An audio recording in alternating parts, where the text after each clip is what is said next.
more psychological challenges, So it goes back to education for you as well. Yeah, sure. I think so too. I agree with you guys with the education aspect, but I also think,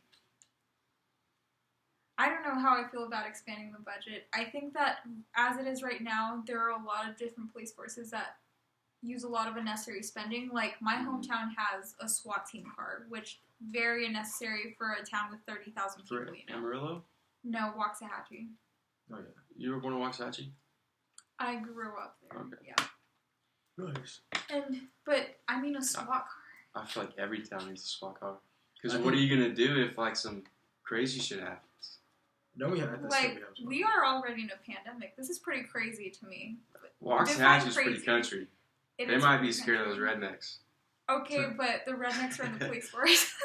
Yeah, but there's a lot more rednecks that aren't in the police force. You know what I mean? That's true. I feel like every town needs an armored vehicle.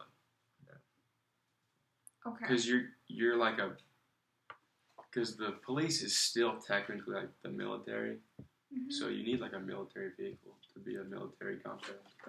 You're contradicting yourself, Carly. What's up? Because you just said that the National Guard is more military than the police force. Okay. So the police have an aspect of community. The National Guard is the National Guard. It's every state has the same mandates then. But what if the community is wrong?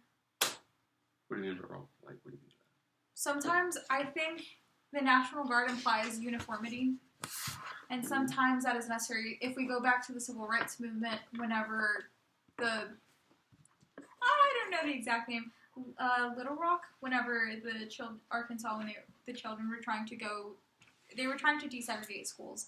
They needed the National Guard for those children to go to school, Mm-hmm. And so that was necessary at the time. Oh, yeah. I would argue that at this point we are at another crossroads with the Civil Rights Movement if we are flaring up and branching out between the Black Lives Matter movement and Blue Lives Matter, Then I have it in my head, and then I think deeper about it, and I forget the initial thought of it. It's okay, I think it's right. So one thing I did want to point out is, so you want the problem with police to get better? Yes. I feel like you have. So how are you gonna want that to get better, but you're gonna decrease their funding to get better? You know what I mean? I feel like you have to increase the funding to give them better resources or better, just whatever they need for it. Yeah. I think there needs to be a period of transition, and I now that you bring up the National Guard, that actually makes more sense to me. Not everywhere, of course, because can you imagine if all 50 states implemented the National Guards? That'd be insane. Like, we'd go into martial law as a country. However, there are places where the racial tensions are so severe where it is necessary to bring in the National Guard and able to create uniformity, Like, if the issue is perceived to be within the police force, then that creates, I don't know if fear is the right word, or kind of paranoia or skepticism within the community, parts of the community, not the entire community. And one thing is for the community to argue whether we should defund it or not, and then another thing completely is that whether the community, no, it's actually within the same issue, because Black Lives Matter movement does not trust the police, and there are reasons behind this, and I think that this period of transition where because I think that the thought is that the National Guard would be permanent, a permanent solution. I don't think that should be the case either. That's ridiculous. You're right, we do live within communities. We don't want to live within police states. That's authoritarianism. And so, but if we did have that time, that period to not heal, but make these implements that you're talking about, maybe reforming the police academy, it would happen within that time frame, or at least start happening within that time frame, where it's not just the same police officers out there where the community is already distrustful of them, but they can come back and maybe implement some of those things that you've mentioned. So when we were talking about the National Guard earlier, and I was kind of dogging on them a little bit, I meant so the proposition was to get rid of the police in that town permanently.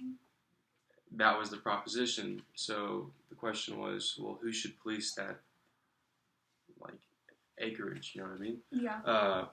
So the National Guard was the first thought, but when you were talking about with trying to desegregate schools and the use of the National Guard, so in that one, it was instead of getting rid of the police and using the National Guard, the police weren't enough, so they had to call the National Guard in to create further order. Because the National Guard's kind of like a reinforcement. almost like a yes, definitely. Okay. I was gonna say like shit hits the fan, you know what I mean? You call them the National Guard. Yeah. I see that. Okay. Because they do that for like hurricanes and stuff. That's right. Yeah. Yeah.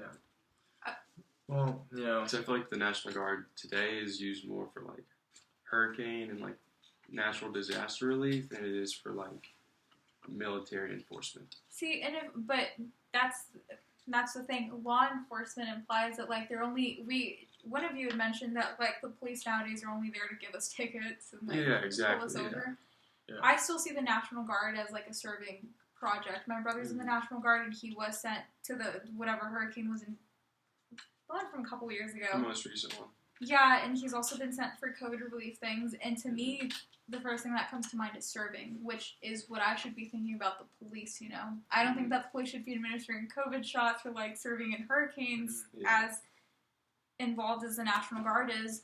But I still want to have that same feeling of, like, service from the police. And when I think of good acts from the police have you seen the videos of, like, the police playing with children or, like... Yeah, basketball and stuff like that. Yeah. It's pretty cool, I mean. Yeah. Oh, yeah, there's tons of different videos. I've seen like. Yeah. I want that feeling of service all the time, not just towards the children when shit hits the fan and we're trying to like do a PR stunt to raise the morale. And that's when you get into like the virtue ethics, you know, the characteristics of the cop, because you know you're not gonna have an asshole cop doing that. You're gonna have a good cop that cares. And so, in your proposal with the police academy in those 18 months, how would we fix a cop's character then? Now, I want to say you're not going to make it.